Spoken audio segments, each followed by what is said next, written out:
Talking about women the way he's done didn't embarrass him. Being accused of sexual assault and found by a civil court to have done it didn't embarrass him. All of the other stuff that's happened around him doesn't embarrass him. But this, have we found the thing that actually embarrasses Donald Trump? And could that therefore be kind of electoral kryptonite for him? Democrats in Congress have released what they say is a happy 50th birthday note from Donald Trump to Jeffrey Epstein, written back in 2003. It shows the outline of a woman's figure and a signature Donald at the bottom.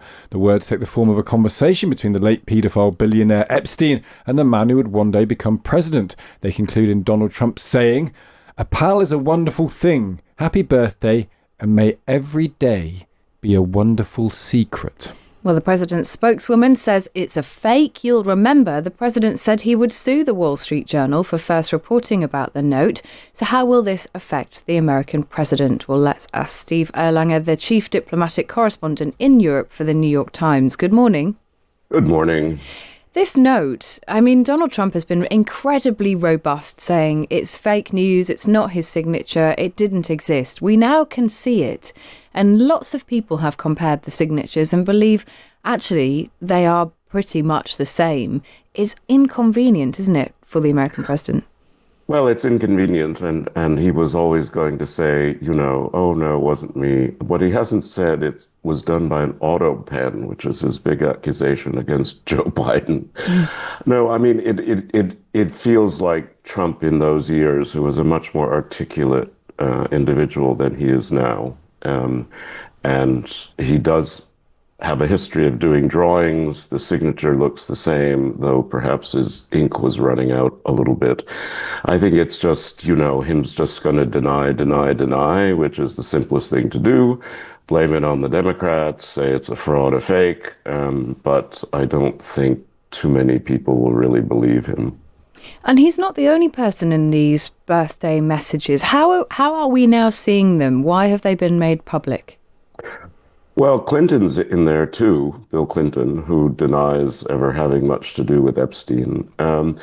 We're seeing it because the long history of Jeffrey Epstein's seduction of very powerful men, and Ghislaine Maxwell, a very powerful woman, using his knowledge of them, their peccadillos. There's a lot of accusations that he trafficked young women to these men. We know he trafficked young women. The question is who took part in what he offered. But he kept secrets, and he traded on those secrets for influence and friendships, and he was very generous with money.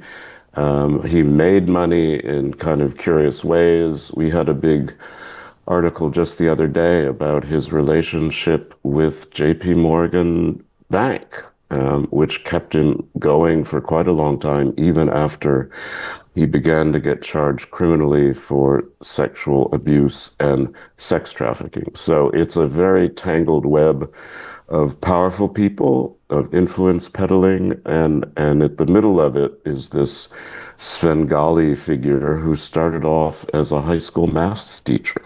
There is also a message in there which has been released, which is from Lord Mandelson, of course, the ambassador now, over there in Washington, D.C., in which he calls Jeffrey Epstein my best pal.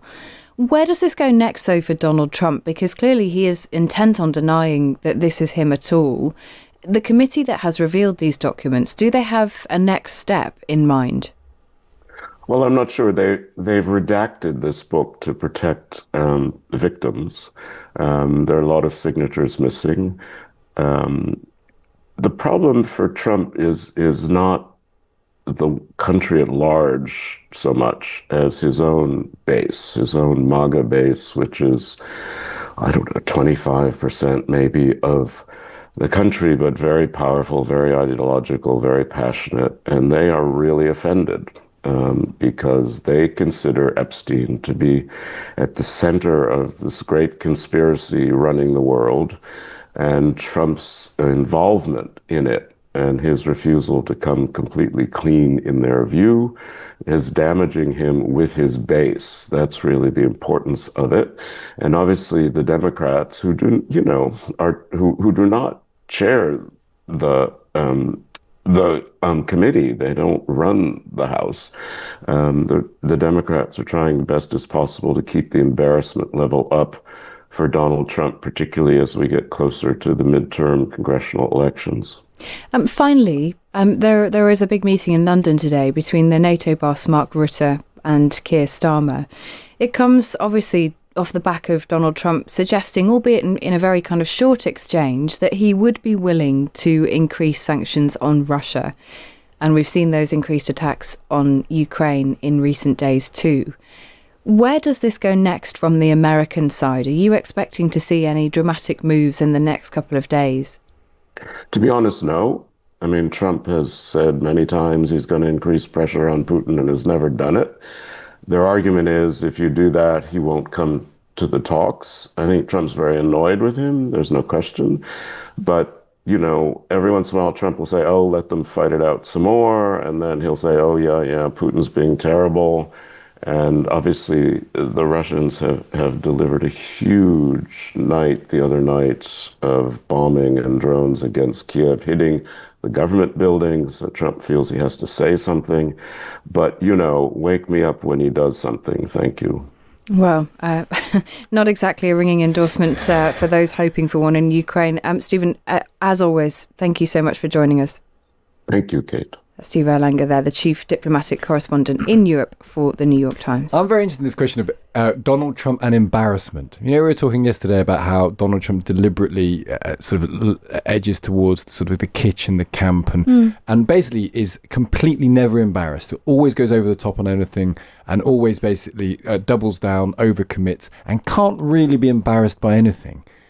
But this Epstein thing, bearing in mind the conspiracy theories that got him into power, bearing in mind who Epstein is and what he definitely did do, and this notion that always exists in America and everywhere else, really, that the rich, the super rich, get up to stuff without being properly checked. And Donald Trump, a billionaire who kind of managed to avoid being seen as part of the elite, being caught up in it. It's shameful, but it is embarrassing. And I wonder whether the first thing that's ever embarrassed, you know, talking about women the way he's done didn't embarrass him. Being accused of sexual assault and found by a civil court to have done it didn't embarrass him. All of the other stuff that's happened around him doesn't embarrass him. But this, have we found the thing that actually embarrasses Donald Trump? And could that therefore be kind of electoral kryptonite for him? Well, as Steve was saying there, the problem is with the MAGA base because they are so absolutely, you know, they have a hatred of Epstein and the feeling is that everything about him was wrong. This birthday book, it has been redacted. A lot of the names have been redacted, but the sentiments and the tone of the messages all repeat along the same pattern. And if you haven't seen the Donald Trump post, the image is now published on various websites. It's online at thetimes.com. You'll be able to find it. But it's a black, thick pen outline of a woman's body with breasts, and the signature underneath is Donald Trump.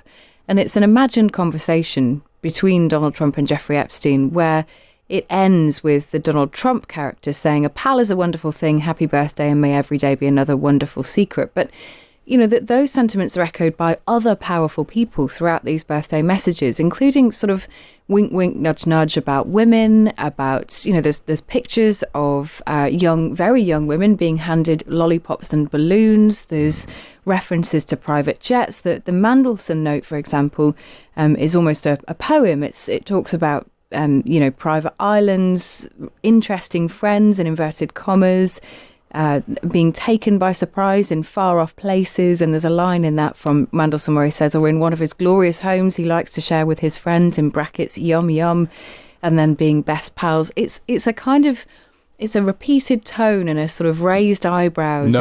A knowing tone. And I suppose, you know, there will be people who say, well, yes, okay, this was a very rich guy who moved in very wealthy circles and had a certain taste in women. That may not be illegal. But I think the problem for Donald Trump, as Steve Erlanger was saying there, is there's a real sense of distaste among the MAGA base who have quite strong Christian and conservative values. And we know it was illegal, the stuff he did outside of that because he was convicted of it, and that is the case. Oh yes, totally.